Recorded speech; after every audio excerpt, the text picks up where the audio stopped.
Hello, good evening बच्चों। आज जो एफएसटी पेपर हुआ है उसका डिस्कशन होने जा रहा है फुल सिलेबस का। और सेशन स्टार्ट करने से पहले सिंह सर का एक मिशन है कि अब पढ़ने का अधिकार सबको, डॉक्टर बनने का अधिकार सबको। तो फिजिक्स का डिस्कशन स्टार्ट होने जा रहा है। क्वेश्चन नंबर 1 जल्दी से आप लोग देखिए। क्वेश्चन नंबर 1 में बोला गया find the value of power of 60 joule पर मिनट।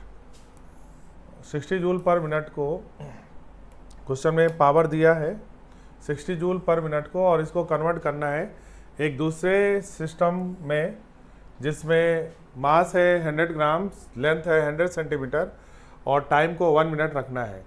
ठीक है, तो इसका वैल्यू हमें कन्वर्ट करना है। तो पहले तो ये देखो, ये जो 60 जूल पर मिनट है इसको हम लोग लिखेंगे जूल पर सेकेंड में। तो मिनट को डिवाइड करेंगे तो ये जूल पर सेकेंड में वैल्यू आ जाएगा। तो ये वैल्यू आ जाएगी 1 जूल पर सेकेंड, यानी जो क्वेश्चन में गिवन है ये 1 जूल पर सेकेंड है। इस वैल्यू को कन्वर्ट करना है। तो अगर कोई भी वैल्यू हमें दूसरे यूनिट में कन्वर्ट करना है तो n2 की वैल्यू निकालना है। तो n2 बराबर होता है n1, m1 अपान m2, l1 अपान l2, और इसका पावर x, इसका पावर y, और इसका पावर t1 अपान t2 का पावर y। सबसे पहले हम लोग क्या देखेंगे कि हमें कौन सी यूनिट कन्वर्ट करनी है। तो ये 60 जूल पर मिनट जो कि क्या है, पावर। तो पावर का डायमेंशन अगर हम लोग लिखें तो पावर का डायमेंशन होता है एनर्जी पर यूनिट टाइम, तो ml² t का पावर -3। तो यहाँ पर x की जगह 1 करेंगे, y की जगह 2 करेंगे, z की जगह हम लोग -3 करेंगे। वैल्यू पुट करते हैं। n1 की जगह पर ये वाला वैल्यू रखेंगे 1। मास है किलोग्राम में, और जो पूछा गया है उसमें हमको ये वैल्यू रखना है 100 ग्राम में। चलो, लेंथ जो है SI यूनिट है मीटर, और जो यूनिट में कन्वर्ट करना है वो 100 सेंटीमीटर है। इसका पावर 2 रखेंगे। टाइम जो है वो SI यूनिट सेकंड है। क्वेश्चन के अकॉर्डिंग इसमें 1 मिनट रखना है। तो ये पूरी वैल्यू हम लोगों ने यहाँ कन्वर्ट कर दी। पावर इसका -3 करेंगे। सॉल्व कैसे किया जाएगा इसको देखो जरा ध्यान से। अब इसमें से कोई एक वैल्यू कन्वर्ट कर दें। चलो, यहाँ पर किलोग्राम को कन्वर्ट करो। किलोग्राम को ग्राम में बदलेंगे तो 1000 आ जाएगा। ऊपर लिख दे रहे, ये 1000 आ जाएगा डिवाइडेड बाई 100 ग्राम। ऊपर भी ग्राम, नीचे भी ग्राम। चलो, लेंथ में रखो, मीटर को बदल दो सेंटीमीटर में, तो ये 100 सेंटीमीटर। नीचे भी कितना आ गया, 100 सेंटीमीटर। पावर में 2 है। टाइम यहाँ पर सेकंड है, नीचे को बदल दो, नीचे वाला बदल दो सेकंड में। 1 मिनट बराबर 60 सेकंड, और इसका पावर कितना है, -3। ग्राम से ग्राम कट गया, सेकंड सेंटीमीटर, सेंटीमीटर, सेकंड से सेकंड। इसको कट करेंगे तो ये 2 जीरो कट गया। इसको पूरा कट हो जाएगा यहाँ पर 1/60। वैल्यू हमारे पास बचा 10 × 1/60 का पावर -3। ऊपर जाएगा तो 60 का पावर 3 हो जाएगा। तो 60 × 60 × 60 ये वैल्यू आएगी। ठीक है ना। इस वैल्यू को हम लोग सॉल्व करेंगे तो ये वैल्यू आ जाएगी 216 × 10 की पावर 4, 216 × 10 की पावर 4। तो इसको क्या लिख सकते हैं, 2.16 × 10 की पावर 6। तो पहले का जो आंसर आएगा वो सेकंड ऑप्शन हो जाएगा। ये फार्मूला हम लोग यूज करते हैं जब किसी भी यूनिट कन्वर्ट करने के लिए क्वेश्चन होंगे, तो इसको ऐसे ही हम लोग यहाँ पर यूज करेंगे। तो पहले का आंसर सेकंड हो गया। दूसरा question, choose the incorrect statement. Incorrect कौन सा है ये बताना है। Change in unit does not change the number of significant, बिल्कुल सही है। ये स्टेटमेंट करेक्ट है। अगर हम लोग किसी भी सिस्टम में अगर हम लोग यूनिट चेंज कर रहे हैं, यूनिट चेंज करने से सिग्निफिकेंट नंबर चेंज नहीं होता। ये स्टेटमेंट बिल्कुल राइट है, सही है। चलो, दूसरा देखते हैं। In 4.700 metre, 4700 millimetre and change of significant occur from 4 to 2 due to change in unit. इन्होंने बोला 4.770 में 4 सिग्निफिकेंट है, जबकि 470 मिलीमीटर में 2 सिग्निफिकेंट है। ये बात गलत है। यहाँ पर केवल यूनिट चेंज होगा। ये है मीटर में और ये हो गया मिलीमीटर में। तो मीटर की यूनिट को कन्वर्ट कर दिया मिलीमीटर में। जितना सिग्निफिकेंट पहले था उतना ही बाद में भी होगा। तो सिग्निफिकेंट यहाँ पर चेंज नहीं होता यूनिट कन्वर्ट करने से। तो मिलीमीटर को केवल मिलीमीटर में बदल दिया तो यहाँ पर ये वैल्यू चेंज नहीं होगी। ठीक है ना। तो ये गलत हो गया, ये फॉल्स है। In 4700 4.7 into 10⁻³ there is no change in number of significant. इसमें भी 4 हैं सिग्निफिकेंट, इसमें भी 4 हैं, तो कोई चेंज नहीं है, सही है, ये स्टेटमेंट करेक्ट है। तो ऑप्शन यहाँ पर गलत कौन सा है? सेकंड ऑप्शन गलत होगा, इनकरेक्ट पूछा है तो सेकंड वाला इनकरेक्ट है। Question number 3, the expression for viscous force. तो विस्कस फोर्स का हमको एक्सप्रेशन बनाना है, रेडियस r है तो प्रोपोर्शनलिटी r की पावर x कर लो, और कोफिशिएंट ऑफ विस्कोसिटी का पावर y कर लिया, और स्पीड है इसका पावर हमने z कर लिया। अब क्या करना होता है, दोनों तरफ डायमेंशन लिखें। फोर्स की डायमेंशन होता है mlt की पावर -2, प्रोपोर्शनलिटी हटाएंगे, r जो है लेंथ है इसका पावर है x, ईटा जो है कोफिशिएंट ऑफ विस्कोसिटी डायमेंशन होता है ml -1 t -1, लेकिन इसमें पावर y है तो y से इसमें मल्टीप्लाई करेंगे पावर में, तो पावर में y से मल्टीप्लाई करेंगे तो यहाँ y हो जाएगा, यहाँ भी y हो जाएगा, यहाँ भी y हो जाएगा। और वेलोसिटी का डायमेंशन होता है lt -1, और z से मल्टीप्लाई करेंगे तो यहाँ z हो जाएगा, यहाँ भी z हो जाएगा। अब इसको थोड़ा रीअरेंज करके लिखेंगे, m यहाँ पर है तो m का पावर यहाँ पर y है, यहाँ पर l देखो, यहाँ पर l का पावर -y है, x है, यहाँ पर l का पावर x है, -y है, प्लस का z है, t का पावर देखो यहाँ पर t का पावर -y -z। चलो यहाँ पर लेफ्ट साइड पे डायमेंशन देखो m l t की पावर -2। अब हम लोग क्या करेंगे कि राइट और लेफ्ट साइड के जो पावर हैं उनको हम लोग मैच करेंगे। यहाँ m का पावर y है और इधर m का पावर 1 है, तो y की वैल्यू 1 के बराबर हो गई। यहाँ l की power x -y plus z है, और यहाँ पर लेफ्ट साइड में इसकी वैल्यू 1 के बराबर है, ठीक है। इसी तरह यहाँ पर -y -z, t में पावर है -2, तो ये -2 के बराबर होगा। चलो इस y की वैल्यू 1 रख देते हैं इस इक्वेशन में, तो y की वैल्यू यहाँ 1 रखेंगे तो -1 -z बराबर -2, -1 इधर जाके +1 हो जाएगा, तो -2 + 1 -1 हो जाएगा, -z -1 ये हो जाएगा 1, तो z की वैल्यू 1, y की वैल्यू 1, z और y की वैल्यू 1 हो जाएगी। इसका मतलब z और y का पावर 1 होना चाहिए, तो चेक कर लो तो कहाँ पर z का पावर 1 है, y का पावर 1 है, तो z और y में पावर 1 होना चाहिए, ईटा और v का पावर 1 होना चाहिए, तो यहाँ तो ईटा और v में पावर दिया है, गलत है। अब चलो इसका z और y की वैल्यू इस इक्वेशन में रख देते हैं, तो x -y प्लस z की वैल्यू 1 बराबर 1, -1 + 1 कट गया, x बराबर 1, तो x की भी वैल्यू 1 आएगी तो इसका भी वैल्यू 1 हो जाएगा, तो पावर में ये वैल्यू आ जाएगी 1, सभी का पावर 1 है, पहला ऑप्शन दे रखा है। क्वेश्चन नंबर 4 को देखें, 2 person A and B conduct experiment to measure reaction time of A. B drop a ruler vertically through the gap between A's thumb and fourth finger.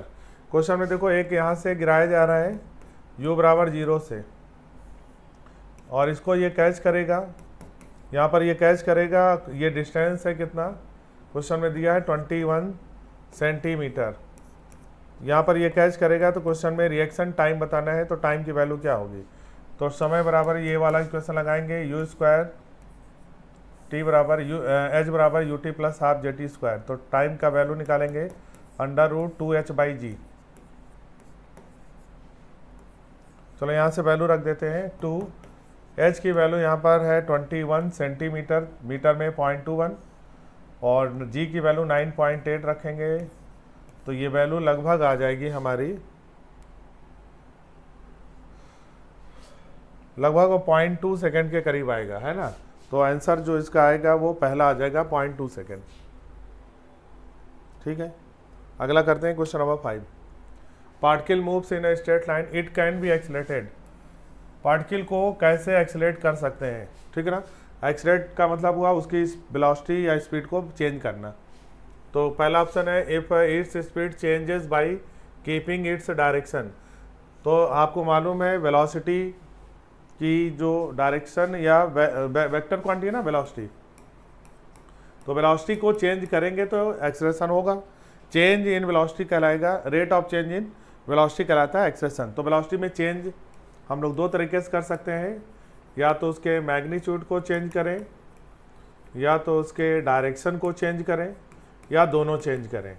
इनमें से कुछ भी चेंज करेंगे तो वेलोसिटी चेंज हो जाएगा, और अगर वेलोसिटी चेंज हुआ तो एक्सेलरेशन होगा।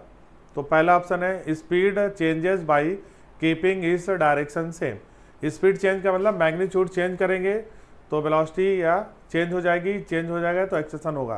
पहला ऑप्शन यहाँ पर वनली लिखा है, वनली लिखा है तो वनली वाला गलत हो गया, क्योंकि केवल स्पीड चेंज करने से नहीं, स्पीड भी चेंज कर, स्पीड को चेंज करो यानी मैग्नीट्यूड चेंज कर सकते हो, डायरेक्शन चेंज कर सकते हो, दोनों चेंज कर सकते हो। इन्होंने लिखा है वनली, तो वनली गलत हो गया स्टेटमेंट। दूसरा option only if its direction changes by keeping its speed same. Direction change करेंगे तो भी जो है वेलोसिटी चेंज होगा, वेलोसिटी चेंज होगा तो एक्सेलरेशन होगा। तो यहाँ लिखा हुआ है वनली लिखा है, इसलिए ये भी गलत हो जाएगा। Either by changing its speed and direction, speed का मतलब हुआ मैग्नीट्यूड, डायरेक्शन, तो स्पीड या डायरेक्शन दोनों में से कुछ भी चेंज करेंगे तो यहाँ पर ये वैल्यू क्या होगी, वेलोसिटी चेंज हो जाएगी। तो आंसर इसका थर्ड हो जाएगा। तो फिफ्थ में आंसर थर्ड लग जाएगा। चलो अगला करते हैं। Two forces P and Q of magnitude 2F and 3F respectively are at angle theta with each other. तो मान लेते हैं कि यहाँ पर रिजल्टेंट बनाएं, तो रिजल्टेंट का स्क्वायर क्या हो जाएगा, और P का स्क्वायर प्लस Q का square plus 2PQ cos theta. दो वेक्टर के बीच के अगर एंगल थीटा हो तो रिजल्टेंट ऐसा लिखा जाएगा। चलो P स्क्वायर यहाँ पर 2F है, स्क्वायर करेंगे तो ये 4F स्क्वायर, Q की वैल्यू 3F है, स्क्वायर करेंगे तो ये 9F स्क्वायर हो गया, प्लस 2 P की जगह पर 2, Q की जगह पर 3, तो ये हो गया F square cos theta. Solve करेंगे तो ये हो जाए 9 और 4 13F square plus 12F square cos theta. ये पहला इक्वेशन हमारे पास आ गया, ये आर स्क्वायर की वैल्यू है, पहला इक्वेशन आ गया। अब इन्होंने क्वेश्चन में बोला कि अगर Q को डबल कर दें तो रिजल्टेंट डबल हो जाएगा, तो रिजल्टेंट जो R था अब डबल हो जाएगा, तो 2R स्क्वायर करेंगे तो 4R स्क्वायर हो गया, और पहला फोर्स वैसे रखना है 2F का स्क्वायर, तो ये 4F स्क्वायर हो गया। बस इसको डबल करेंगे, 3F की जगह पर 6F करेंगे, स्क्वायर करेंगे 36F स्क्वायर हो जाएगा, प्लस 2 इंटू 2 4 और 4 और into 6 24F square cos theta. ये हमारा इक्वेशन सेकंड बनेगा। पहला दो इक्वेशन यहाँ पर देख लो, दोनों को डिवाइड करेंगे। चलो दोनों इक्वेशन को डिवाइड करेंगे तो वैल्यू देखो कुछ कट जाएगी, आर स्क्वायर से आर स्क्वायर कट गया, ठीक है ना। तो ये 4 ऊपर जाके मल्टीप्लाई हो जाएगा, तो 4 इंटू 13 ये हो गया,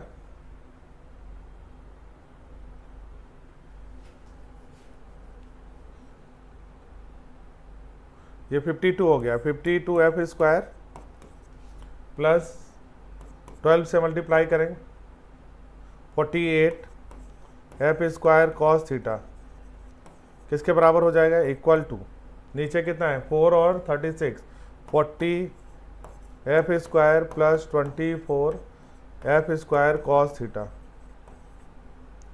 52F स्क्वायर में से 40F स्क्वायर गया तो यहाँ पर हो गया 12F स्क्वायर, 12F स्क्वायर बराबर हो गया 48 में से इधर गया तो माइनस का 24F square cos theta. F square से F square cancel, cos theta बराबर माइनस में 12/24 1/2 माइनस में, तो इसका मतलब theta equal to 120 degree. Answer इसका होगा सेकेंड। चलिए अगला करते हैं question number 7। A biker stand on the edge of a cliff. एक बाइकर एक पहाड़ी के ऊपर है ये, और यहाँ से एक बॉल को ये फेंक रहा हॉरिजॉन्टल डायरेक्शन में, और ये जो क्लिफ है उसकी हाइट है 490 मीटर। क्वेश्चन में ये throw stone horizontally with initial speed of 15 metre पर सेकंड। ये 15 मीटर पर सेकंड की वेलोसिटी से इसको फेंक रहा है हॉरिजॉन्टल डायरेक्शन में। तो ये यहाँ पर ऐसे जाके गिरेगा यहाँ पर। तो क्वेश्चन में पूछा है कि कितना समय लगेगा। तो क्वेश्चन में टाइम निकालने के लिए आप लोग यहाँ से u बराबर 0 से इसको गिरा दें। u y की यहाँ पर वैल्यू 0 है, तो यहाँ पर टाइम होगा √2h/g। तो 2 ऐसे रहने दें, h की वैल्यू यहाँ पर 490 है, डिवाइड करेंगे g 9.8 रख देते हैं यहाँ पर, वैल्यू सॉल्व करेंगे तो 49 इंटू 2 98 हो जाएगा, ये 100, यानी 10 सेकंड लगेगा। 10 सेकंड में बॉल नीचे गिरेगी। यहाँ पहला ऑप्शन गलत हो गया। 30 सेकंड बोला, गलत हो गया। 20 सेकंड भी गलत हो गया। अब वेलोसिटी जब टकराएगी तो कितनी होगी, तो वेलोसिटी के लिए आप लोग देखो ध्यान से, यहाँ पर जब टकराएगी तो इसकी दो वेलोसिटी होगी, एक हॉरिजॉन्टल डायरेक्शन में, हॉरिजॉन्टल डायरेक्शन की वेलोसिटी तो कांस्टेंट रहेगी 15, और वर्टिकल डायरेक्शन की जो वेलोसिटी आएगी वो gt के बराबर होगी, है ना। तो रिजल्टेंट वेलोसिटी यहाँ पर v हो जाएगी। तो v की वैल्यू होगी under root g into t का स्क्वायर प्लस ux का स्क्वायर। चलो वैल्यू रखें, g की वैल्यू अगर 9.8 रखें, टाइम कितना लगा है यहाँ पर 10, तो 9.8 इंटू 10 का स्क्वायर प्लस ux की वैल्यू कितना है 15 का स्क्वायर। ये वैल्यू सॉल्व करोगे तो लगभग ये वैल्यू 99 पॉइंट समथिंग आएगा। एक ही ऑप्शन ऐसा दिया है 99 पॉइंट, थोड़ा ज़्यादा आएगा तो ये आंसर सही हो जाएगा। थर्ड ऑप्शन यहाँ पर करेक्ट होगा। तो ग्राउंड पे जब टकराएगा तो दो वेलोसिटी होगी, एक तो हॉरिजॉन्टल डायरेक्शन की, एक वर्टिकल डायरेक्शन की। तो रिजल्टेंट वेलोसिटी का वैल्यू नीचे ही, चूंकि वेलोसिटी देखो नीचे जैसे जैसे जाएगी वेलोसिटी बढ़ेगी, वर्टिकल वेलोसिटी 0 है तो फाइनल वेलोसिटी v बराबर बी वाई बराबर क्या लिखोगे you Y plus G T. You Y की वैल्यू यहाँ पर 0 है, जी की वैल्यू 9.8, टाई की वैल्यू टी की वैल्यू 10 रखेंगे तो यहाँ से बी वाई की वैल्यू आ गई। तो इसी वैल्यू को यहाँ पुट कर दिया जी टी के फॉर्म में। क्वेश्चन नंबर 8 में फोर्स टाइम ग्राफ, यहाँ पर ये फोर्स है, ये है time graph. Force time graph में क्वेश्चन में हमको बताना है segments on the linear momentum की वैल्यू 0 to 4, यहाँ पर लीनियर मोमेंटम बताना है। तो फोर्स होता है rate of change of momentum dp by dt। अगर इसको यहाँ पर हम लोग लिखें dp बराबर हो जाएगा f dt, यानी कि इंटीग्रेशन मतलब एरिया। तो एरिया जो होता है वो चेंज इन ये देगा मोमेंटम। तो लीनियर मोमेंटम की वैल्यू एरिया से निकल आएगी। तो यहाँ का एरिया निकालेंगे। एरिया ये सेमी सर्कल है, सेमी सर्कल का area pi r square by 2 होता है। तो पाई r की वैल्यू यहाँ से देखो, ये पूरा वैल्यू 4 है तो ये वैल्यू 2 हो जाएगा। तो 2 का स्क्वायर हो गया 4 डिवाइडेड बाई 2, तो वैल्यू आ जाएगा 2 पाई न्यूटन सेकेंड। तो 2 पाई न्यूटन सेकेंड इसका आंसर राइट होगा थर्ड।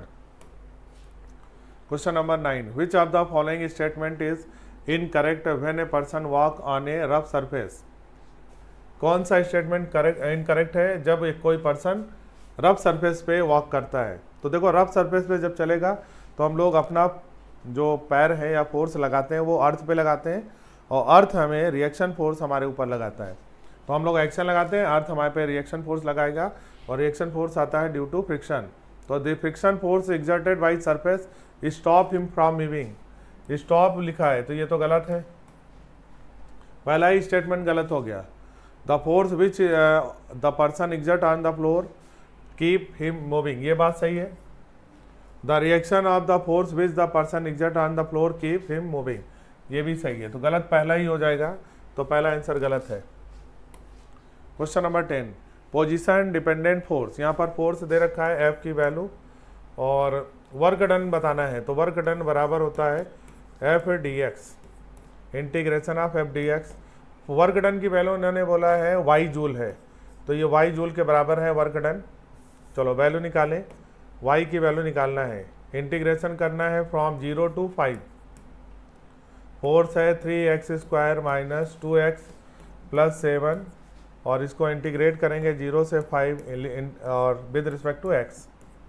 इंटीग्रेशन में पावर 1 जुड़ जाएगा तो 3x स्क्वायर है तो क्यूब हो जाएगा, डिवाइड करेंगे 3 से, minus 2x square by 2 plus 7x। Limit रखेंगे 0 to 5, तो यहाँ 0 से 5 के लिए वैल्यू रखेंगे।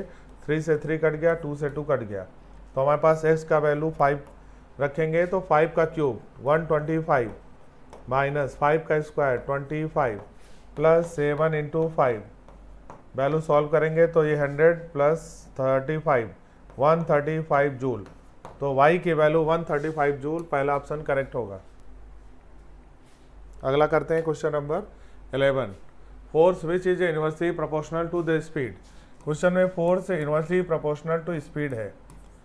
फोर्स को हम लोग लिख सकते हैं m इंटू ए, प्रोपोर्शनलिटी हटाएं, कांस्टेंट रखें k b।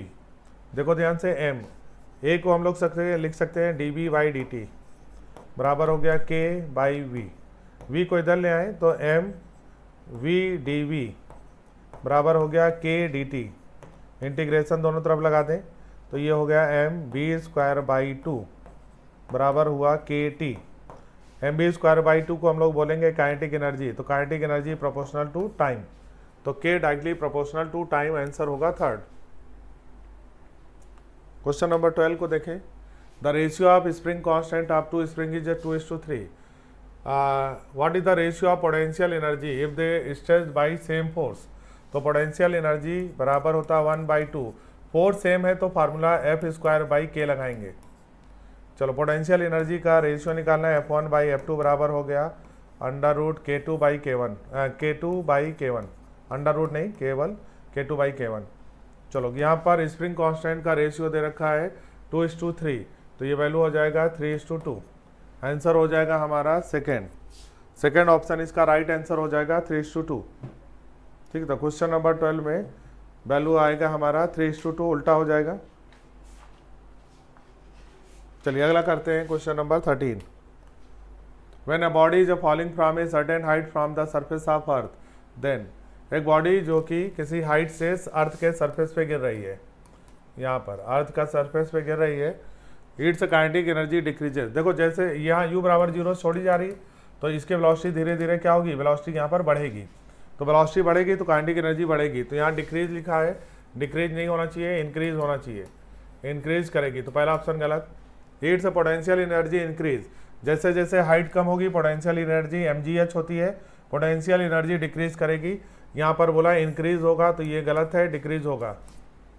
It's total mechanical energy remain constant, mechanical energy होता है kinetic energy plus potential energy, kinetic energy बढ़ेगी, पोटेंशियल एनर्जी डिक्रीज करेगी, लेकिन दोनों का जो टोटल एनर्जी है वो क्या होगी, कांस्टेंट रहेगी, तो ऑप्शन नंबर 3 सही हो जाएगा। Question number 14। 3 bodies having mass 5 kilogram, 4 and 2 kilogram moving at the speed of 5, 4 and 2 along x axis, magnitude of velocity of centre of mass. तो VCM की वैल्यू निकालना है, फार्मूला क्या लिखते हैं, M1V1 plus M2V2 plus M3V3 upon total M, तो M1 plus M2 plus M3। चलो value put करते हैं, M1 की वैल्यू क्वेश्चन में 5, उसकी वेलोसिटी कितनी है 5, प्लस M2 की वैल्यू 2, M2 की वैल्यू 4, वेलोसिटी की वैल्यू 4, M3 की value 2, velocity 2, divided by 5, 4, 2, 11। Value solve करेंगे 25 प्लस 16 प्लस 4 बाई 11, ये हो गया 45/11। 45/11 लगभग 4 से थोड़ा ज़्यादा आएगा, नियर अबाउट 4 आ जाएगा, तो नियर अबाउट आंसर में अगर चेक करोगे तो 4 आ जाएगा। 15 2 disc having mass ratio and diameter ratio, then find the ratio of moment of inertia. तो मोमेंट ऑफ इनर्शिया डिस्क के लिए होता है mr², है ना, डिस्क का mr²/2 लिख दो या mr² लिखो, चलो mr²/2। डायमीटर के बाउस देखा जाए तो ये हो जाएगा mr²/4। चलो रेशियो में निकालना है तो कोई बात नहीं, I1/I2, ये क्या हो जाएगा, यहाँ पर लिखेंगे M1/M2 रेडियस का R1/R2 का स्क्वायर। रेशियो में लिखना है तो चाहे डायमीटर का रेशियो लिखो चाहे रेडियस का, दोनों का रेशियो में वैल्यू सेम आएगा। तो मास का रेशियो यहाँ पर क्या है 1:2, और डायमीटर का रेशियो 2:1 है, तो वही रेडियस का भी रेशियो आएगा, तो रेडियस का रेशियो 2:1 करेंगे, स्क्वायर करेंगे, ये वैल्यू हो जाएगा 4/1, ये 2 से कट जाएगा तो 2:1 का आंसर आएगा, पहला आंसर सही हो जाएगा। चलो अगला करते हैं question number 16। If A car is moving in uniform circular motion, देखो कोई भी सर्कुलर मोशन अगर कोई बॉडी कर रही है तो सबसे जो रिक्वायरमेंट कंडीशन है कि जो सेंटीपिटल फोर्स है, सेंटीपिटल फोर्स जो है वो हमको वहाँ पर कौन देगा, ये हम देखते हैं। तो यहाँ पर कार सर्कुलर मोशन कर रही तो सेंटीपिटल फोर्स इसको देगा फ्रिक्शन फोर्स। तो फ्रिक्शन फोर्स की वैल्यू क्वेश्चन में कार विल नॉट मूव, तो कार मूव ना करे तो फ्रिक्शन फोर्स ज़्यादा होना चाहिए, और ये mv²/r से ज़्यादा होना चाहिए, ठीक। कैपिटल R है तो कैपिटल R रखेंगे, mv²/r। फ्रिक्शन फोर्स होता है μ × n, तो μ n की जगह mg रख देंगे, इज ग्रेटर देन या इक्वल टू mv²/r। तो अगर ये कंडीशन होगा तो कार जो है वो मूव नहीं करेगी। m से m कट गया तो mu g into r is greater than या इक्वल टू v², और ये अंडर रूट में वैल्यू करेंगे तो ये ऑप्शन आ जाएगा। तो v इज लेस देन या equal to under root mu g r, तो ऑप्शन नंबर सेकंड है। सेकंड ऑप्शन इसका राइट आंसर होगा। तो क्वेश्चन नंबर 16 का आंसर जो आ रहा है वो हम लोग का सेकंड आ रहा है, ठीक है। क्वेश्चन नंबर 17, असर्शन बताना है। As we go up the surface of earth, earth से अगर हम लोग ऊपर जाएं, our weight become smaller, weight बोल रहे हैं स्मॉलर हो जाएगा, बिल्कुल सही है। जैसे जैसे ऊपर जाते हैं जी की वैल्यू क्या होगी, डिक्रीज करेगी। तो अगर जी की वैल्यू डिक्रीज करेगी तो डब्ल्यू बराबर क्या लिखेंगे, डब्ल्यू बराबर हो जाएगा एम जी, और जी की वैल्यू डिक्रीज कर रही है इसलिए वेट हमारा डिक्रीज हो जाएगा। पहला मतलब असर्शन सही है। The acceleration due to gravity decreases on going up above the surface of earth, सही है। तो असर्शन सही है, उसका करेक्ट एक्सप्लेनेशन रीजन है, तो इसका मतलब पहला आंसर सही होगा। 18 में देखो मैचिंग कराना है। स्टोक्स लॉ, स्टोक्स लॉ जो है विस्कस फोर्स F बराबर 6 पाई ईटा आरबी की होता है, यानी कि ये विस्कस से रिलेटेड है। टर्बुलेंस जो है वो हमारा सर्टेन क्रिटिकल लिमिट से जब होता है यानी 4 पे होगा। बर्नौलीज प्रिंसिपल प्रेशर यानी एनर्जी का है। पास्कल जो है वो हाइड्रोलिक लिफ्ट है। तो चेक कर लेते हैं ए का थर्ड किस क्वेश्चन में है, यहाँ पर दो ऑप्शन है। चलो बी का हमारा 4, बी का 4 दो ऑप्शन में है। सी का मतलब बर्नौलीज है पहला, सी का 1, तो ऑप्शन हो जाएगा पहला सही, पहला आंसर सही हो जाएगा। Wire is stretch to double its length the strain, strain होता है change in length upon initial length, change in length upon initial length. चलो अगर डबल हो गया तो लेंथ क्या हो जाएगी, चेंज कितना हो जाएगा 2l minus L upon L, L upon L, value कितनी आ गई 1, तो आंसर आ जाएगा 1। तो 19 का आंसर हो जाएगा second.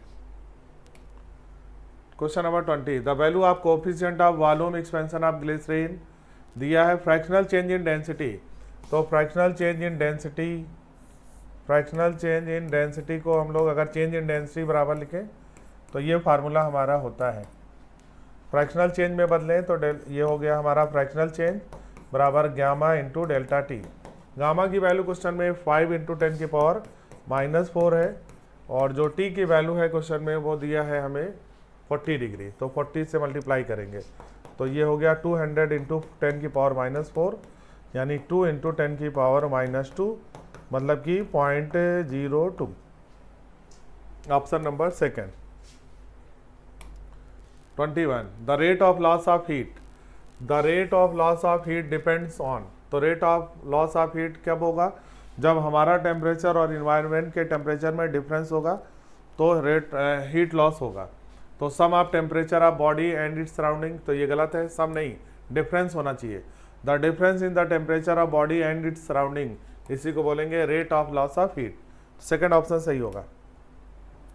In the given isothermal process का मतलब होता है डेल्टा यू का वैल्यू 0 है, change in internal energy 0। First law of thermodynamics में डेल्टा क्यू बराबर होता है delta U plus W. Delta U की वैल्यू 0 हो गई तो डेल्टा क्यू की वैल्यू किसके बराबर होगा, डब्लू के बराबर। चूँकि एक्सपेंशन हो रहा है तो वर्क डन पॉजिटिव होगा, और कितना है 20, तो प्लस का 20 इसका आंसर होगा डेल्टा क्यू का वैल्यू, तो डेल्टा क्यू की वैल्यू प्लस का 20।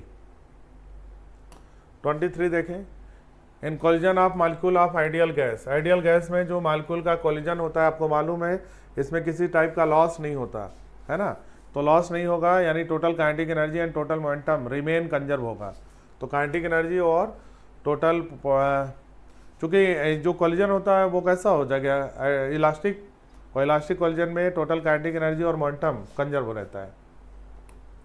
24, the expression for displacement of object in SSM is, तो पोटेंशियल एनर्जी का फार्मूला होता है हाफ kx², तो x² की जगह पर ये वैल्यू पुट करेंगे a² cos² ω/t, 1/2 ka² cos² omega की वैल्यू 2 पाई लिख सकते हैं, 2 pi by capital T। Small t की वैल्यू क्वेश्चन में दिया है कैपिटल T बाई 4, T से T कट गया, 2 से 4 कट गया, pi by 2, cos pi by 2 को हम लोग 90 बोलेंगे, तो ये वैल्यू कितना आ गया, cos 90 डिग्री, और cos 90 की वैल्यू 0 होती है, आंसर 0 आ जाएगा, तो 24 का आंसर 4 होगा। चलिए 25 देखते हैं। Transverse wave travels on a taut steel wire, तो स्टील वायर में वेलोसिटी साउंड की क्या होगी, v बराबर under root t by mu, तो वेलोसिटी का रेशियो पूछा है, v1 बाई v2 बराबर under root t1 by t2। Velocity question में चेंज है, शुरू में v थी, बाद में वेलोसिटी कितनी हो गई, वेलोसिटी हो गई v बाई 2। तो टेंशन पहले क्वेश्चन में दे रखा है, टेंशन की वैल्यू क्वेश्चन में 2.06 इंटू 10 की पावर 4 है, और ये बदल के किस में चली गई, इसका टेंशन हमको बताना है, तो टी डैश मान लेते हैं। चलो ये b से b कट गया, 2 ऊपर चला गया, स्क्वायर कर देंगे, वैल्यू आ जाएगा 4, 2 इंटू 2.06 इंटू 10 की power 4 divided by T dash. T dash की वैल्यू निकालेंगे तो 2.06 मल्टीप्लाई करेंगे 10 की पावर 4 से, डिवाइड करेंगे 4 से, तो ये वैल्यू 0.5 आ जाएगा, 10 की पावर 4, वैल्यू आएगा 5 इंटू 10 की पावर 3, तो ऑप्शन नंबर यहाँ पर सेकंड करेक्ट होगा। तो ये था 1 to 25 क्वेश्चन। उम्मीद है आपको डिस्कशन अच्छा लगा होगा, तो कमेंट करिएगा, इसके आगे का आपको आरडी सर कराएंगे। Thank you so much. तो प्यारे बच्चों नमस्कार। न्यू लाइट ने कहीं आपका रीनीट अगर होता है तो तैयारी भी होनी चाहिए, उसमें जो रीनाट के हम लोग प्रैक्टिस कर रहे हैं, तो उसका पेपर नंबर 3 29 जून को हुआ है आज, और 1 से 25 तक आपको वसीम सर एक्सप्लेन कर चुके हैं। अब 26 से हम लोग स्टार्ट करते हैं। तो 26वां एक न्यूमेरिकल है, और थोड़ा सा ये आपको सॉल्व करना पड़ेगा। 2 चार्जेस हैं, दोनों की वैल्यूज़ दी है, 15 सेंटीमीटर की दूरी पे हैं। At what point on the line joining the 2 charges is electric potential 0। तो take the potential at infinity to be 0। तो इसको पहले हम लोग सॉल्व करते हैं, है बेटा। तो पहले हम लोग इसको सॉल्व करते हैं। तो डाटा मुझे देखना पड़ेगा, कोई बात नहीं, बार बार देख लेंगे। चार्जेस हैं 3 10 टू द पावर -8 और -2, और 15 सेंटीमीटर की डिस्टेंस पर हैं। तो ये हमने लिख लिया 3 इंटू 10 टू द पावर -8 और -2 इंटू 10 टू द पावर -8, और ये बीच की डिस्टेंस है 15 सेंटीमीटर। तो बेटा 2 जगह पर ये पोटेंशियल 0 होगा। एक तो दोनों के बीच में 0 होगा, और दूसरा माइनस चार्ज के बाहर 0 होगा। तो पहले ये वाला पॉइंट निकालते हैं। सपोज ये वाली डिस्टेंस x है, तो इसकी वजह से पोटेंशियल हो जाएगा k 3 into 10 to the power -8 upon ये डिस्टेंस हो जाएगी 15 minus x is equal to k 2 into 10 to the power -8 upon x। देखिए यहाँ पर निगेटिव पोटेंशियल इसका होगा, पॉजिटिव होगा, तो दोनों के मैग्नीट्यूड हम बराबर कर दे रहे हैं। तो ये दोनों कट गए और k से k भी कट गया, तो 3x is equal to 30 minus 2x, तो 5x इज इक्वल टू 30 और x is equal to 6 centimetre. तो इधर से ये 6 है, तो इधर से ये 9 होगा। ये वाला पॉइंट जो P है वो 3 वाले से 9 सेंटीमीटर की डिस्टेंस पर होगा, और यहाँ पे 6 सेंटीमीटर की डिस्टेंस पर है। अब मैं दूसरा पॉइंट दूसरे कलर से निकालता हूँ। मान लीजिए ये वाली डिस्टेंस y है, तो ये वाली टोटल डिस्टेंस 15 प्लस y हो जाएगी, और फिर इसकी वजह से पॉजिटिव पोटेंशियल हो जाएगा k 3 into 10 to the power -8 upon 15 plus x is equal to k. इसकी वजह से नेगेटिव पोटेंशियल हो जाएगा, x की जगह y माना था तो y रख देते हैं, के 2 इंटू 10⁻⁻8 अपॉन y।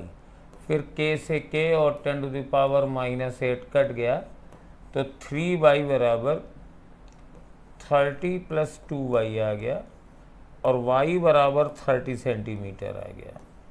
तो मेरे पास 2 पॉइंट मिले, इधर से 6 मिला और उधर से 30 मिला। अब देखें ये क्वेश्चन क्या कहता है।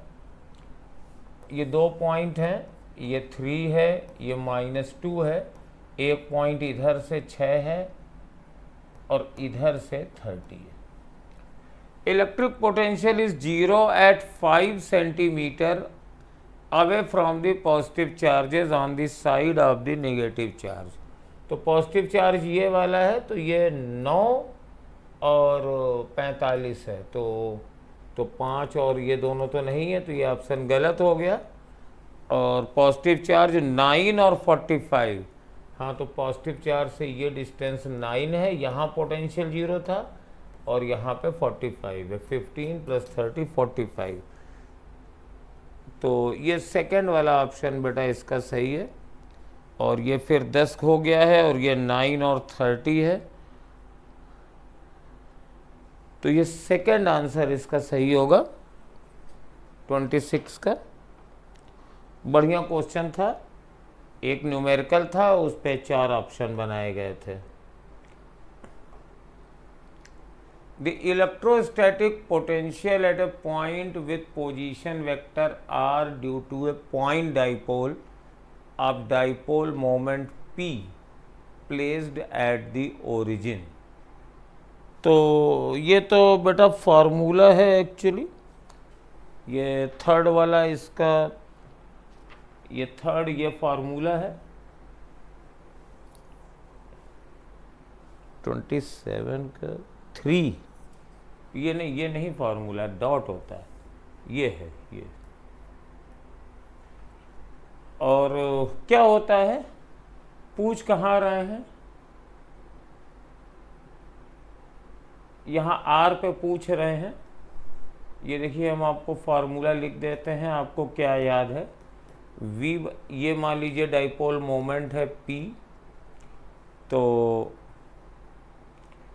1/4πε0 आपको याद होगा p cos theta upon r square होता है, तो r और r कर दिया है, तो r अपॉन r, ये अगर इसको वेक्टर फॉर्म में लिखेंगे तो ये r कैप हो जाएगा, तो p डॉट r कैप लिख सकते हैं, ये उसका मतलब यही आएगा। तो ये फार्मूला पूछा गया था, ये आपको याद होगा, इसमें कोई बड़ी बात नहीं है, बस इसको वेक्टर मानना है और कोई बात नहीं है। An electric dipole is kept in a non uniform electric field experience.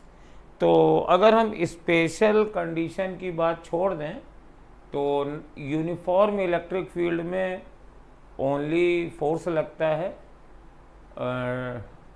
Torque लगता है, फोर्स नहीं लगता है यूनिफॉर्म फील्ड में, और नॉन यूनिफॉर्म में दोनों लगता है, a force and A torque both. अब यहाँ पर कुछ स्पेसिफिक कंडीशन है कि नॉन यूनिफॉर्म फील्ड कैसी है, तो हो सकता है किसी स्पेशल कंडीशन में फोर्स न लगे या टॉर्क न लगे, लेकिन in general non uniform field में डाइपोल पर फोर्स भी लगता है और टॉर्क भी लगता है, और यूनिफॉर्म फील्ड में खाली टॉर्क लगता है, फोर्स नहीं लगता है। चलिए नेक्स्ट में, ए स्टोरेज बैटरी है 8 वोल्ट की और इंटरनल रेजिस्टेंस 0.5 ओम है और चार्ज की जा रही है 120 वोल्ट की डीसी सप्लाई से। तो ये 120 वोल्ट की डीसी सप्लाई है और यहाँ पे ये स्टोरेज बैटरी है इस तरीके से 8 वोल्ट की, और इसका इंटरनल रेजिस्टेंस 0.5 ओम है और साथ में एक एक्सटर्नल रेजिस्टेंस भी है 15.5 वोल्ट की। तो करंट यहाँ बैटरी से चलेगी और स्टोरेज बैटरी को, वैसे तो सेल से चार्ज पॉजिटिव से निकलती है, लेकिन यहाँ पर ये चार्ज हो रही है, इसके पॉजिटिव से निगेटिव करंट जाएगी, तो इसके अक्रॉस पोटेंशियल कितना होगा? चार्जिंग के समय पोटेंशियल होता है E प्लस आई आर। तो E दिया है, R दिया है, I निकालना है, तो I निकाल लीजिए पहले। 120 माइनस 8 किरचॉफ लॉ लगा दिया अपॉन 0.5 और 15.5, तो 112 अपॉन 16, ये 7 आ जाएगा इसका आंसर। 7 एम्पियर की करंट हो गई। अब जोड़ लेते हैं ई तो 8 है, आई 7 है और आर 0.5 है, तो ये आ जाएगा 11.5। ये 3.5, ये 11.5 वोल्ट इसका पोटेंशियल डिफरेंस हो जाएगा। 29 का आंसर फर्स्ट है। एक 600 पिको फैराड का कैपेसिटर है, 200 वोल्ट की सप्लाई से जोड़ा गया है। चलो भाई जोड़ देते हैं। ये कैपेसिटर है और 600 पिको फैराड का है और ये कोई 200 वोल्ट की सप्लाई है और इससे ये चार्ज कर दिया गया।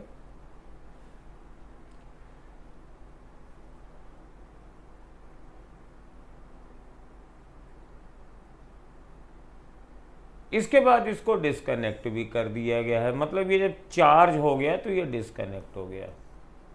तो कितना चार्ज आ जाएगा निकाल सकते हैं।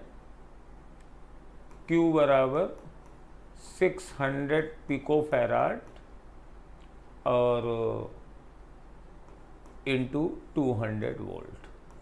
ये चार्ज आ गया, इसमें स्टोर्ड एनर्जी हो जाएगी half Q square upon C, और इसकी कैपेसिटी आप जानते हैं कितनी है। अब इसके बाद इसको एक ऐसे ही कैपेसिटर से और जोड़ दिया गया है, ये भी 600 है। तो जब इसको जोड़ेंगे तो बेटा ये चार्ज इसमें डिस्ट्रीब्यूट हो जाएगा दोनों में, ये सिस्टम बन गया है। तो अगर इसकी पहली अब एनर्जी कितनी हो जाएगी, तो हाफ चार्ज तो देखो कंजर्व रहेगा। अगर हम इसको मान लें, एक सिस्टम मान लें, ये 600 का है, तो ये हमारे पास 1200 पिको फैराड का कैपेसिटर हो गया और चार्ज इस पर वही पहले वाला है। समझिएगा, हम बेवकूफ़ों की तरह हर चीज़ नहीं निकाल रहे हैं। तो हमने ये माना ये सिस्टम हो गया है 1200 का और चार्ज तो बैटरी तो डिस्कनेक्टेड है, तो जो इस पे थी वही दोनों पे मिलके चार्ज हो जाएगा। तो चार्ज वही रहा और कैपेसिटी अब इसकी पहले C थी तो अब 2C हो गई है। वैसे भी देखो पहले 600 थी तो अब 1200 हो गई है। तो लॉस कितना हुआ, इनिशियल माइनस फाइनल, तो पहले थी half Q square upon C, बाद में था half Q square upon 2C। तो Q square upon 2C, Q square upon 4C, तो Q स्क्वायर अपॉन 4C, ये लॉस हो गया। अब हम सारी वैल्यू रख देंगे, जूल में चाहिए तो Q कितना था, ये था 600 milli micro nano pico minus 12 into 200 volt इसका स्क्वायर अपॉन 4 और 600 इंटू 10⁻⁻12 C की वैल्यू रख दी। अब देखो यहाँ पर कैंसिलेशन का प्रॉब्लम ये है कि ये इसका स्क्वायर है और ये वही चीज़ नीचे है, तो एक बचेगा बस। 600 इंटू 10⁻⁻12, ये टर्म इसके स्क्वायर से कैंसिल हो जाएगा और साथ में 200 इंटू 200 अपॉन 4 बचा। तो ये 2 दूनी 4 हो गया, तो ये 100 100 100 100 10⁴ और 2 और ये हो गया 10⁶। तो मेरे पास कितना है 6 इंटू 10⁻⁻6, ये +6 और ये -12 है। 4th वाला अमाउंट इसका एनर्जी लॉस हो गया। इसको और तरीके से भी निकाल सकते थे, इसको हम चाहते तो बेवकूफ़ों की तरह भी निकालते, और बेवकूफ़ों वाला तरीका ये था, पहले ये वैल्यू कैलकुलेट कर लेते एनर्जी की। 200 वोल्ट आ गया तो हाफ CV² लगा के ये कैलकुलेट कर लेते, और फिर जोड़ते तो फिर कैलकुलेट करते, बट हम लोगों ने स्मार्ट वर्क किया है। ये देखिए, ये थ्योरी का क्वेश्चन है, बताना है कि कौन से स्टेटमेंट करेक्ट हैं। Capacitor is a system of 2 conductors separated by insulator, ये तो सही है। ये जैसे भरा हुआ है सर, इसमें तो कुछ भरा नहीं। अरे कुछ भी नहीं भरा है तो वैक्यूम तो है, एयर तो है, वो भी तो इंसुलेटर रहता है, कंडक्टर थोड़ी ना जोड़ते हैं। तो ये पहला सही है। Capacitance is determined purely geometrically by the shape, size and relative position. हाँ, कोई भी फार्मूला देख लीजिए, ε0 A/d, तो ज्योमेट्री से ही आता है। For a parallel plate capacitor with vacuum between the plates, ε0 A/d, और ये भी तीनों सही है। तो all the statements are correct, therefore इसका आंसर 4 वाला सही हो जाएगा। नेक्स्ट क्वेश्चन आते हैं, फिर बैटरी वाला है। Battery of EMF 10 volt, internal resistance 3 ohm is connected to a resistance if the current in the circuit is 0.5।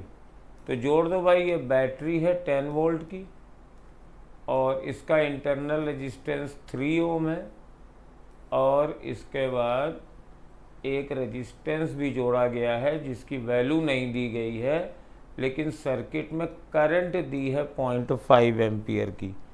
तो फार्मूला बेस्ड क्वेश्चन है, सब लोग इसको कर लेंगे, सबका आंसर आ जाएगा।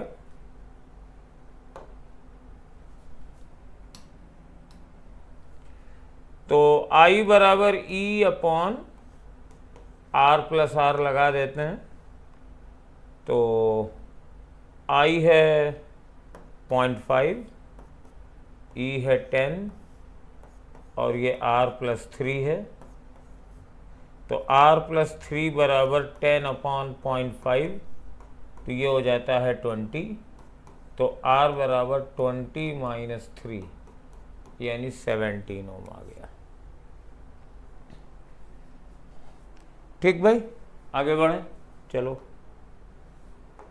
नेक्स्ट क्वेश्चन करते हैं। छूट तो नहीं गया? हाँ, ये a negligibly small current is pass through a wire of length 15 metre and uniform cross section this and its resistance is measured to be 5 Om.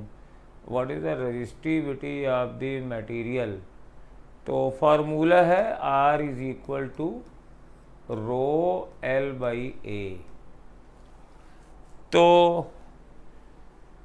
Resistance आपने मेजर कर लिया है 5 ओम, 5.0 ओम।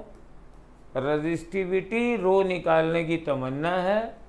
लेंथ है 15 मीटर और एरिया में भी कोई लोचा नहीं है।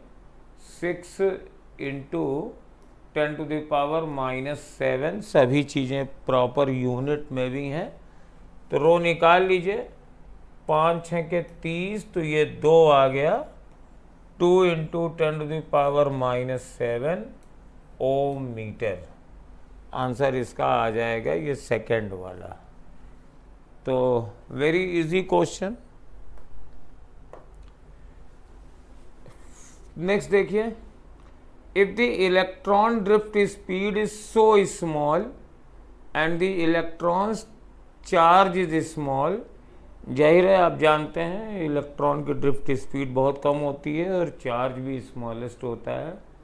How can we still obtain large amount of current in the conductor? तो इसका रीजन है कि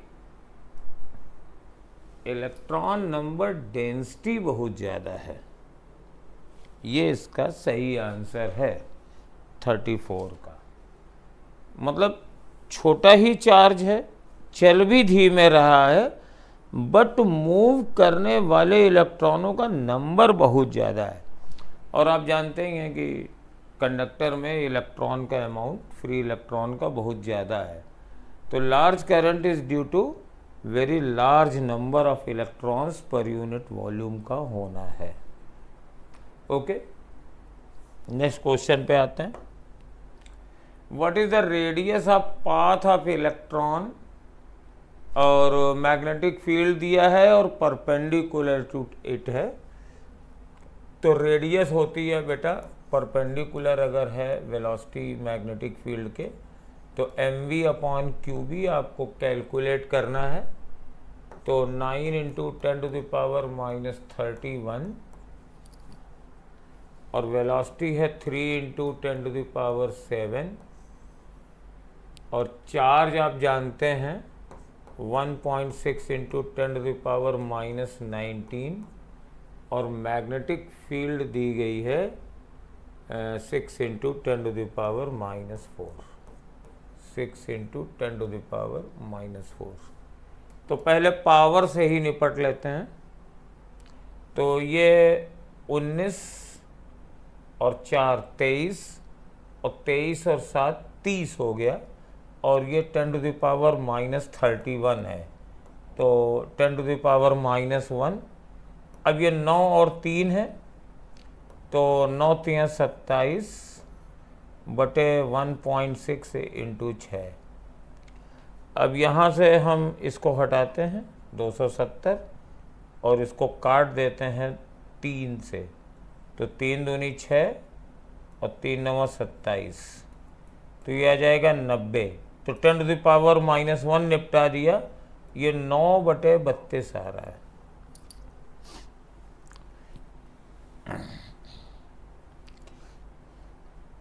नौ बटे 32 मीटर आ रहा है। अब सेंटीमीटर में बदलना है तो 900/32 कर लिया। अब ये 2 से कटवट भी जाएगा, तो 2 से काट दिया तो ये 16 और ये 450, फिर 2 से काट दिया तो ये 8 आ गया और ये 2 दूनी 4 225 आ गया। अब 225/8 तुम्हें करना है, तो निकालो भाई। 8 × 24 होता है, तो 24 तो नहीं जाएगा। 8 दूनी 16 होता है, तो 2 बार जाएगा। 225 को 8 में भाग देना है, तो 8 दूनी 16, तो ये आ गया 6 और 65। तो 8 8 64, लगभग 28 सेंटीमीटर इसका आंसर आ जाएगा। खाली फार्मूला लगाना था, थोड़ा कैलकुलेशन में है। Part B, consider a tightly bound 100 turns coil of radius 10 centimeter carrying a current 1 ampere. What is the magnitude of the magnetic field at the center of the coil? तो formula μ0/4π। जैसे ये कोयल है, इसके centre पे magnetic field चाहिए, तो μ0/4π I/R n × 2π ये formula होता है। तो हम वैल्यू रखने जा रहे हैं μ0/4π। अब देखो यहाँ से हमें μ0/4π रखना पड़ेगा 10⁻⁻7। और बेटा करंट कितनी है? करंट 1 एम्पियर की है और रेडियस 10 सेंटीमीटर है, तो 0.1 मीटर में रखेंगे। नंबर ऑफ टन्स 100 है और इंटू 2π है,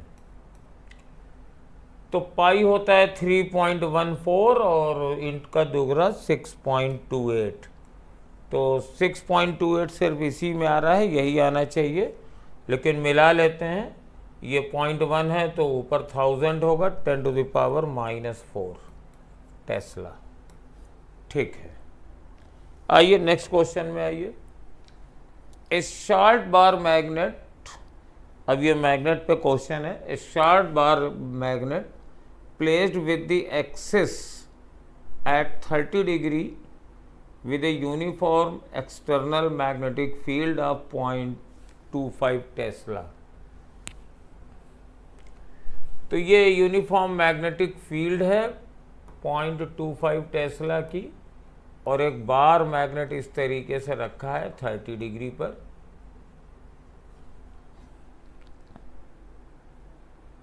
एक्सपीरियंस है टॉर्क दिया गया है, तो टॉर्क बराबर होगा बेटा mv साइन थीटा। तो सारी वैल्यू रख दो। टॉर्क है 4.5 इंटू 10⁻⁻2, m निकालना है। मैग्नेटिक फील्ड 0.25 है और साइन थीटा बराबर 30 है। अब कैसे सॉल्व करेंगे, देखिए m बराबर, ये 45 है, ये 0.25 है, तो 4.5 अपॉन 0.25, ये 10⁻⁻2 है, और साइन 30 आएगा 1/2 है, तो ये 2 ऊपर चला जाएगा। अब देखो इसको सॉल्व कर लेंगे। ये मेरे पास 4.5 है, तो इसको हटाया, यहाँ पे एक जीरो बढ़ जाएगा, तो 450 अपॉन 25 इंटू 2 इंटू 10⁻⁻2। अब इसको काट लीजिए, 25 से कम 25 होता है, तो बचा 20, और फिर एक जीरो और बढ़ा तो 200, तो 25 अट्ठे 200, तो 18 दूनी 36 इंटू 10⁻⁻2, तो 0.36 जूल पर टेस्ला इसका मैग्नेटिक मोमेंट आ गया। यूनिट ये भी होती है टॉर्क की।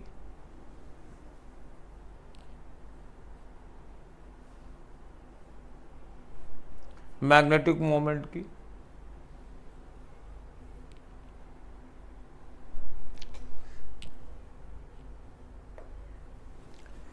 Which of the following about magnetic lines is true?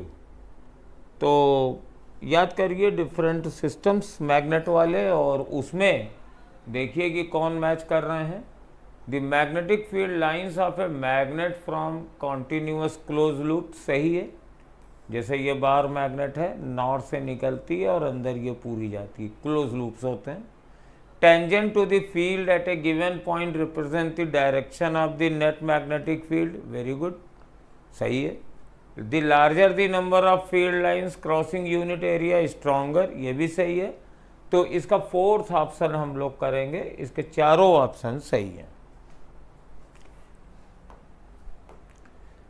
Next आते हैं, a square loop of side 10 centimetre and resistance 0.5 ohm is placed vertically in the east-west plane. A uniform magnetic field of 0.10 Tesla, तो एक square loop ले लेते हैं, side 10 centimetre है, resistance है, और ईस्ट वेस्ट प्लेन। तो चलिए पहले डायरेक्शन बनाते हैं, ये ईस्ट वेस्ट लाइन बना लेते हैं, और ये ऐसे थोड़ा नॉर्थ साउथ लाइन बना लेते हैं, नॉर्थ साउथ लाइन बना लें। तो how much is this plane look like? Plane is like this, vertical plane है ईस्ट वेस्ट प्लेन में, और 10 सेंटीमीटर इसकी साइड है, रेजिस्टेंस भी दिया है 0.5 ओम।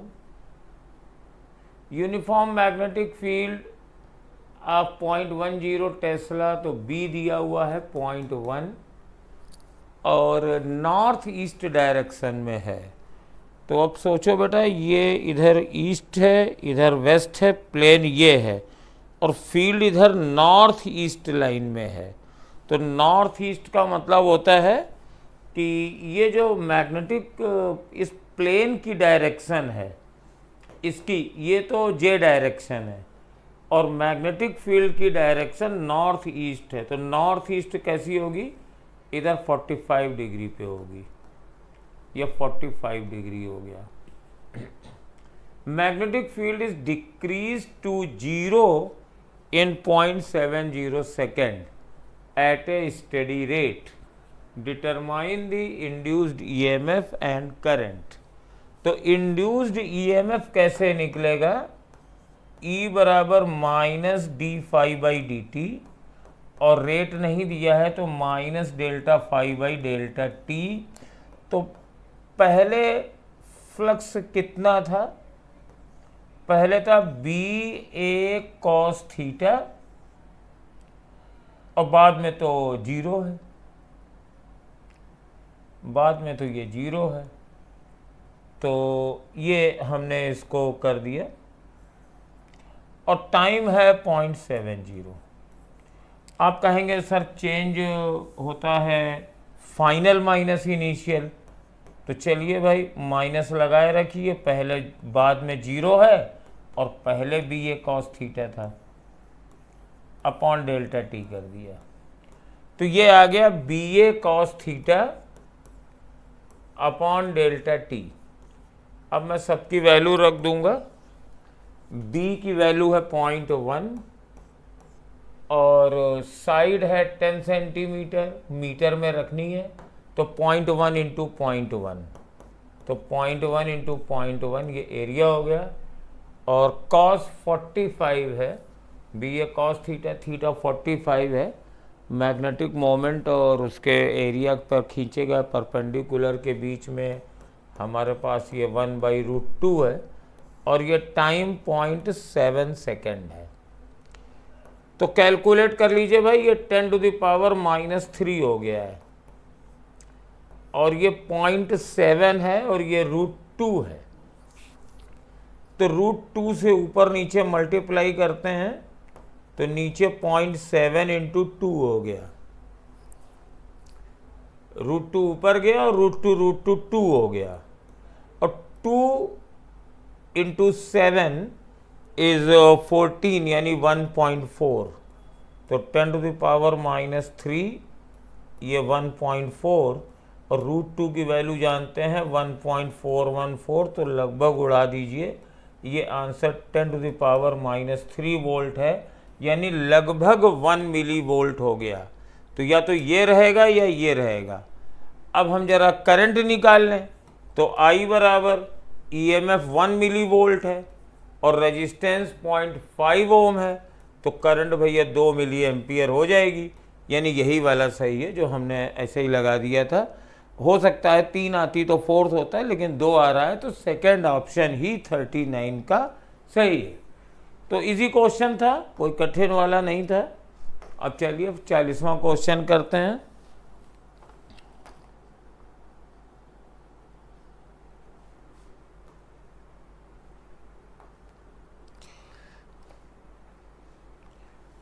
अब इसमें बड़े स्टूडेंट कंफ्यूज रहते हैं कि इसमें क्या होगा, तो आप पहले करंट निकालो बेटा, इसमें करंट निकालो, एनसीईआरटी का क्वेश्चन है, सॉल्व एग्जाम्पल है या एक्सरसाइज है। देखो इधर साउथ पोल कोस जा रहा है तो इधर वाला साउथ फेस साउथ पोल बनेगा, तो करंट क्लॉकवाइज जाएगी, यानी करंट ऐसी बहेगी। और इधर नॉर्थ पोल पास जा रहा है तो इधर एंटी क्लॉकवाइज, तो करंट तो ऐसी बहेगी। अब देखो ये कोई बैटरी तो है नहीं तो कि इधर से निकले तो ये पॉजिटिव हो, ये तो करंट हर तरह से ईएमएफ से जनरेट हुई है, तो ये कैपेसिटर चार्ज हो जाएगा। तो ए वाली प्लेट पॉजिटिव होगी और बी वाली प्लेट निगेटिव होगी, तो ये पहला ऑप्शन सही है। नेक्स्ट देखते हैं, प्योर इंडक्टर है और connected to a source 220 volt, find the RMS current in the circuit if frequency is 50।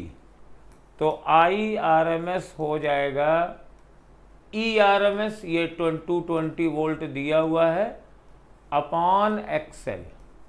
बस मुझे XL निकालना है, मतलब इंडक्टिव रिएक्टेंस।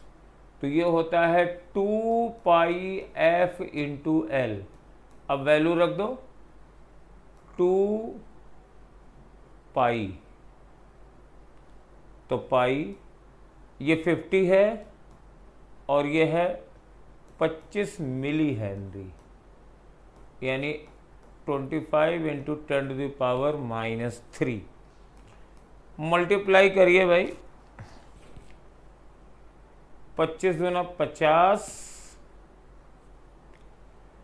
2500, 50 इंटू 50 2500। तो ये और ये मल्टीप्लाई कर दिया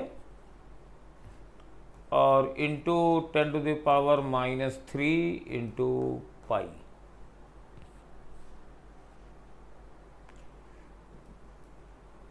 टू 2.5 और यानी ये पाई। अब तुम्हें कैलकुलेट करना है 220 अपॉन 2.5 और पाई की जगह बेटा 22/7 रख दो, लाइफ इजी रहेगी। 3.14 भी रख सकते थे, लेकिन 22/7 रखने का एडवांटेज है पाई का। कट जाएगा, ये 10 हो जाएगा, तो ये हो जाएगा 70/2.5, तो 0 बढ़ा दिया। अब काट लो बेटा, 25 दूना 50, 25 अट्ठे 200, 28 एम्पियर की करंट आ जाएगी 41 की। ये 22/7 भी रखने से कभी कभी फ़ायदा हो जाता है, हमेशा 3.14 ही नहीं लगाना चाहिए जिससे कैलकुलेशन सही हो।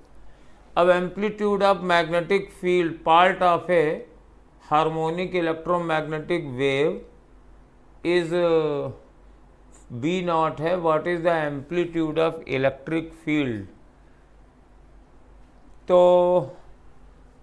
E0 अपॉन B0 बराबर होता है स्पीड ऑफ लाइट, और वैक्यूम है तो 3 इंटू 10⁸। तो E0 बराबर 510 नैनो टेस्ला है, तो 10⁻⁻, मिली माइक्रो नैनो 10⁻⁻9 और 3 इंटू 10⁸। तो ये इससे कट गया और ये 10 कट गया, तो 51 तक 153 हो गया, 153 न्यूटन पर कूलम। इतने की इलेक्ट्रिक फील्ड आ गई, 153 इलेक्ट्रिक पर coulomb.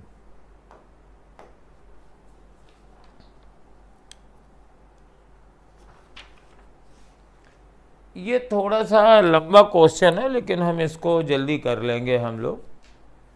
At what angle in degree should a ray of light be incident on the face of a prism of refractive angle 60 degree so that it just suffers the total internal reaction? तो पहले हम लोग एक prism बना लेते हैं।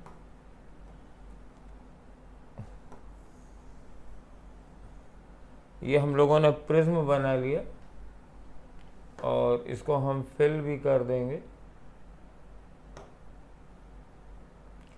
बढ़िया colour से फिल करेंगे, चिंता ना करो। ठीक, अब ये हम लोग जानते हैं कि इसको अगर हम रे ऑफ लाइट भेजते हैं तो ये ग्रेज करनी है, it just suffer total internal reflection.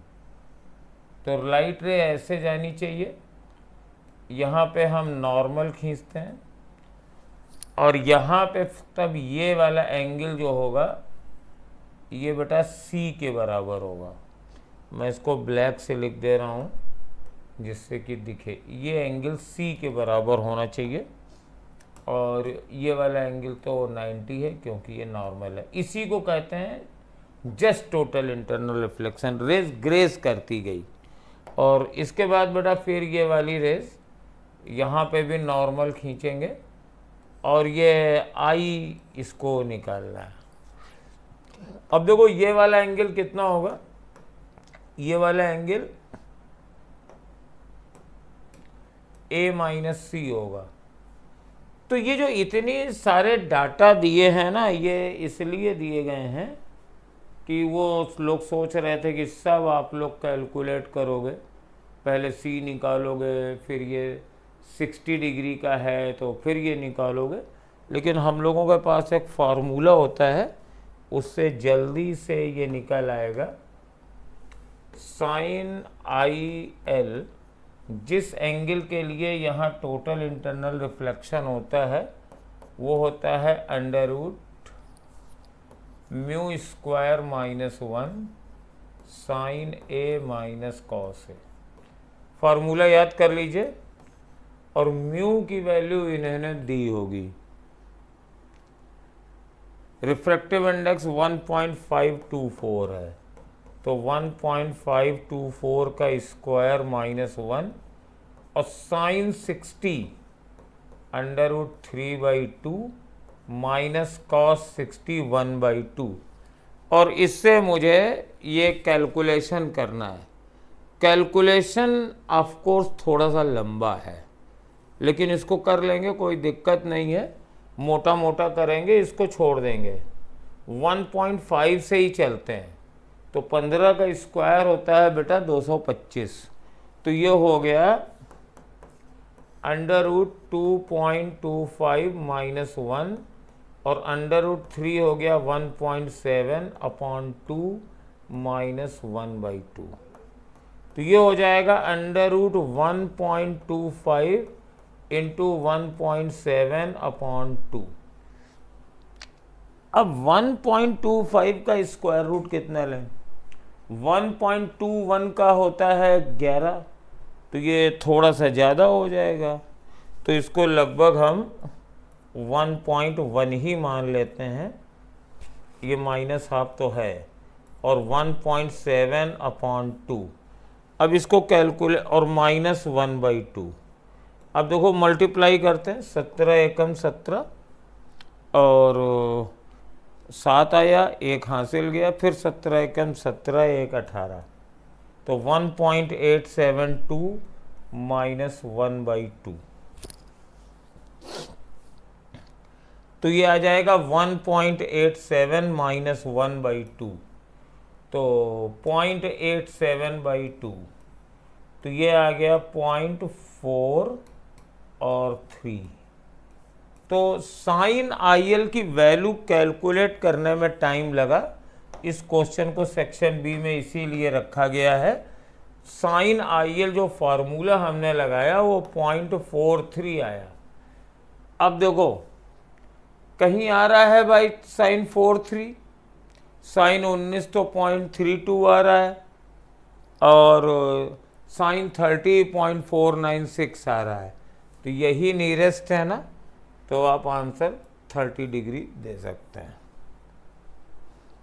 ये 30 डिग्री नियरेस्ट आ रहा है 2 वाला। तो इसमें बहुत ज़्यादा मैथमेटिकल कैलकुलेशन है, और मेरी एडवाइस ये है कि पार्ट बी में है तो यू कैन लीव दिस। इस टाइप के क्वेश्चन को थोड़ा अवॉइड करिए। रीनीट में इस बार कुछ लेंथी कैलकुलेशन थे, इसलिए ये एक रखा गया है। अब ये इससे अच्छा तो कुछ है ही नहीं है। डबल कॉन्वेक्स लेंस मैन्युफैक्चर करना है, रिफ्रैक्टिव इंडेक्स दिस है, और बोथ फेसेस की रेडियस ऑफ कर्वेचर क्या होगी, जबकि ये 20 है। तो रख दीजिए 1/20 बराबर 1.55 माइनस 1। लेंस मेकर्स फार्मूला लगा रहे हैं 1/r और माइनस 1/r, ऐसे ही तो होता है। ये वाली प्लस r, ये वाली माइनस r, तो ये हो जाएगा 1.20 बराबर 0.55 इंटू 2/r, ये प्लस हो गया 2/r। अब इसको कैलकुलेट करते हैं, तो r बराबर 0.55 इंटू 2 इंटू 20, तो बहुत अच्छा है, कैलकुलेट कर लीजिए इसे। 22 सेंटीमीटर आ जाएगा। Answer is 22 centimetre. 55 दूनी हो गया 110, 1.10 इंटू 20 और फिर मल्टीप्लाई करिए तो 110 का आ जाएगा 2200 और 2 के बाद डेसिमल 22 सेंटीमीटर इसकी रेडियस आ जाएगी। कैलकुलेशन भी कोई खास कठिन नहीं थी। ठीक, चले भाई नेक्स्ट क्वेश्चन पे चलें।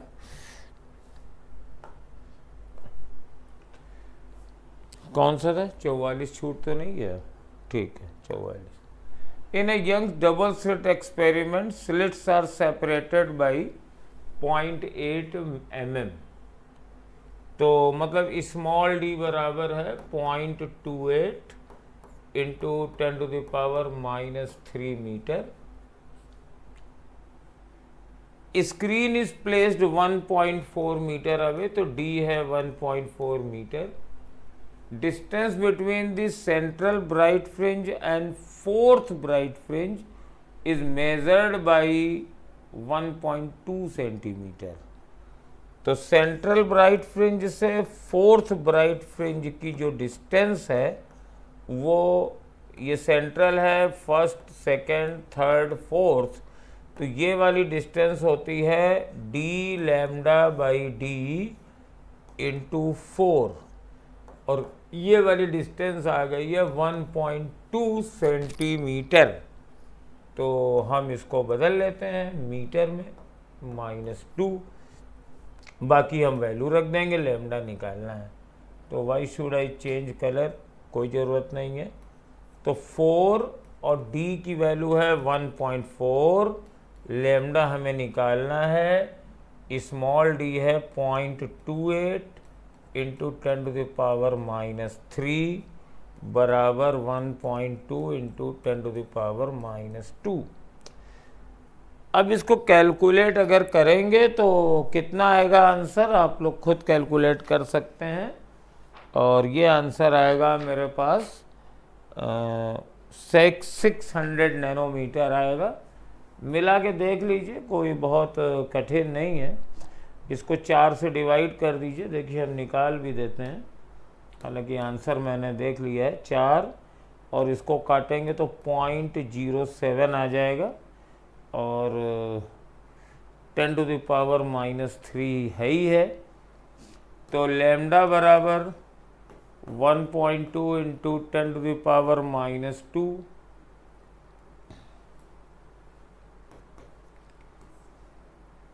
ये लिखा है, ये ऊपर जाएगा तो इसको लिख देते हैं 7 इंटू 10⁻⁻5, 7 इंटू 10⁻⁻5 और डिवाइडेड बाई 1.4। तो अब देखिए ये काटेंगे तो 7 और ये 0.2 आएगा और ये दोनों कट के 6 हो जाएंगे।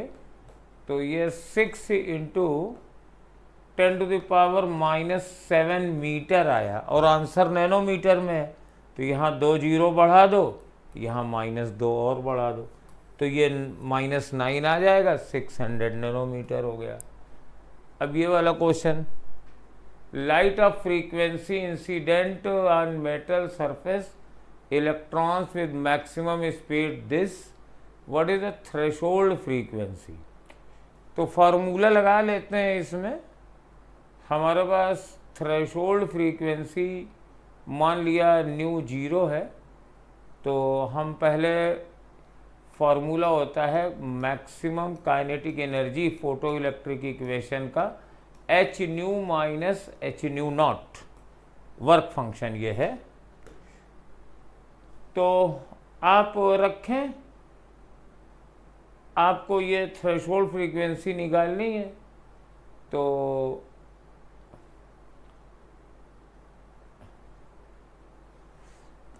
पहले काइनेटिक एनर्जी निकलो, हाफ, ये जूल में होनी चाहिए। तो 9 इंटू 10⁻⁻31 और 6 इंटू 10⁵ का स्क्वायर, और ये प्लैंक कांस्टेंट है। तो 6.6 इंटू 10⁻⁻34 और न्यू माइनस न्यू नॉट कर देंगे तो 7.21 इंटू 10⁻14 माइनस न्यू नॉट ये है। तो पहले आप इधर से ही निपट लो और जब इसको सॉल्व करोगे तो थोड़ी सी कैलकुलेशन आपकी लंबी ज़रूर है लेकिन उतनी भी कठिन नहीं है। You can easily handle 7.21 into 10⁻14 minus nu naught is equal to 9/2।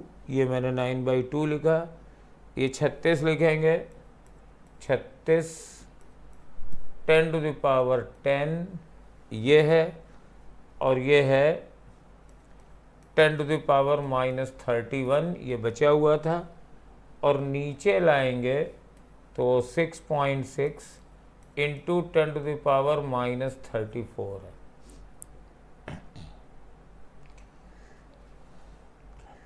अब इसको सॉल्व करना है, काट लीजिए।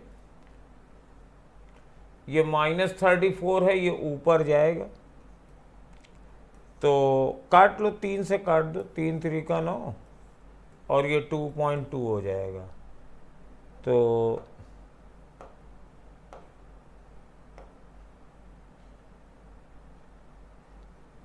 तीन 3 का 9 और ये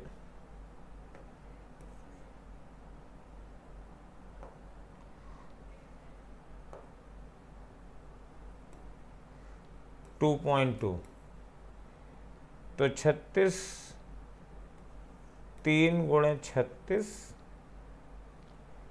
और 2 इंटू 2.2 और मल्टीप्लाइड बाई ये ऊपर जाएगा तो +3 बचेगा, 10⁻13 आ गया है ये।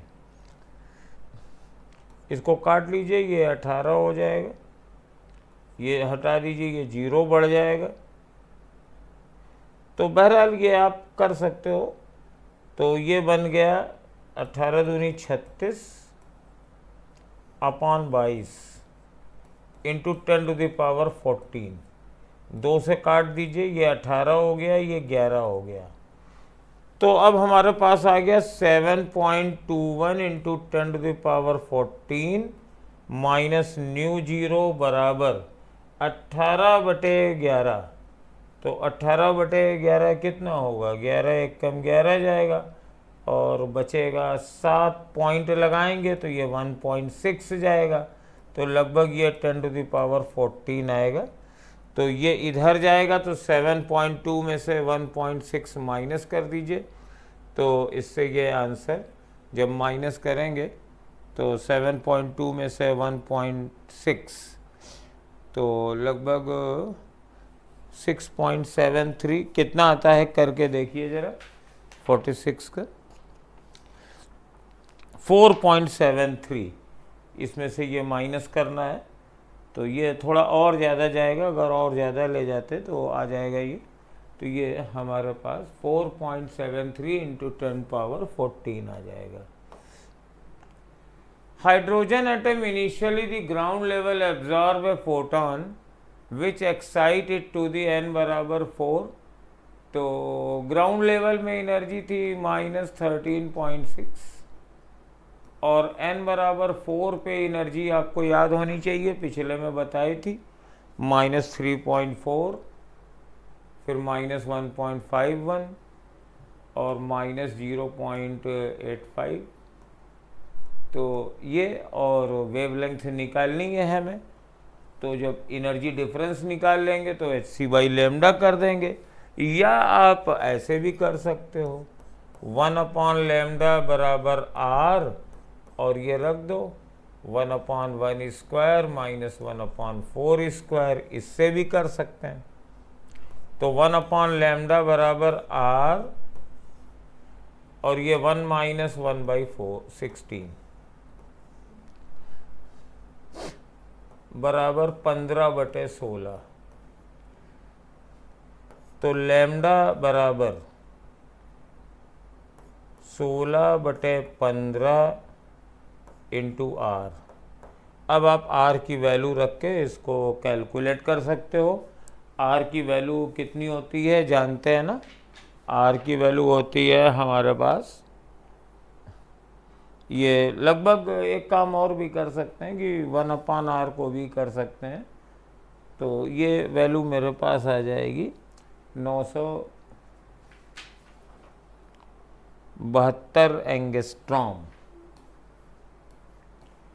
आर की वैल्यू रख लेना और फिर उसके बाद ये 972 एंगस्ट्रॉम है तो 97 सेंटीमीटर नैनोमीटर इसका आंसर आ जाएगा। नेक्स्ट क्वेश्चन देखते हैं। Given the mass of nucleus this find the nuclear density. तो न्यूक्लियर डेंसिटी निकालने का कोई फार्मूला नहीं होता है और ये याद होती है 48 का आंसर। ये डेंसिटी आपको याद होनी चाहिए, ये सेकंड वाली होगी और किसी भी न्यूक्लियस की डेंसिटी यही आएगी। इसको निकाल करके याद कर लीजिए। नेक्स्ट क्वेश्चन में आते हैं। Suppose a pure silicon crystal, इतने एटम्स हैं और डोप्ड बाई 1 ppm पेंटावेलेंट। तो हमारे पास पेंटावेलेंट इलेक्ट्रॉन देगा तो Ni कितना हो जाएगा?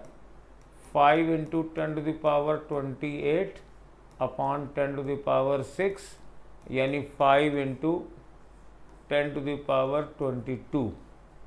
अब Ne × NH बराबर Ni² होता है और Ni ये दिया गया है तो 1.5 × 10⁻16 का स्क्वायर अपॉन Ne और Ne आ गया है 5 × 10⁻22 तो ये आ जाएगा 2.25 अपॉन 5 और ये 32 में से 10 गया तो ये 10⁻10 बचा। अब इसको काटेंगे तो 0.45 आ रहा है तो 4.5 × 10⁻9 होल की कंसंट्रेशन हो जाएगी। चलिए last question. In n-type silicon, which of the following statement is true? Electrons are majority carriers. Trivalent atom, तो ट्राईवेलेंट नहीं पेंटावेलेंट डोप किया जाएगा और दूसरे वाले में पेंटावेलेंट डोप तो कर दिया है लेकिन माइनॉरिटी है तो गलत हो गया। पेंटावेलेंट डोप है और होल्स आर माइनॉरिटी, ये सही है और होल्स मेजॉरिटी होते हैं तो ये वाला थर्ड ऑप्शन सही है। तो ये बेटा आपका रीनीट का पेपर था, कैसा लगा कमेंट करके बताना। बढ़िया करो, रीनीट होगा तो तैयारी करनी ज़रूरी है। देखो न्यू लाइट आप लोगों के लिए इतना कर रही है तो थैंक यू।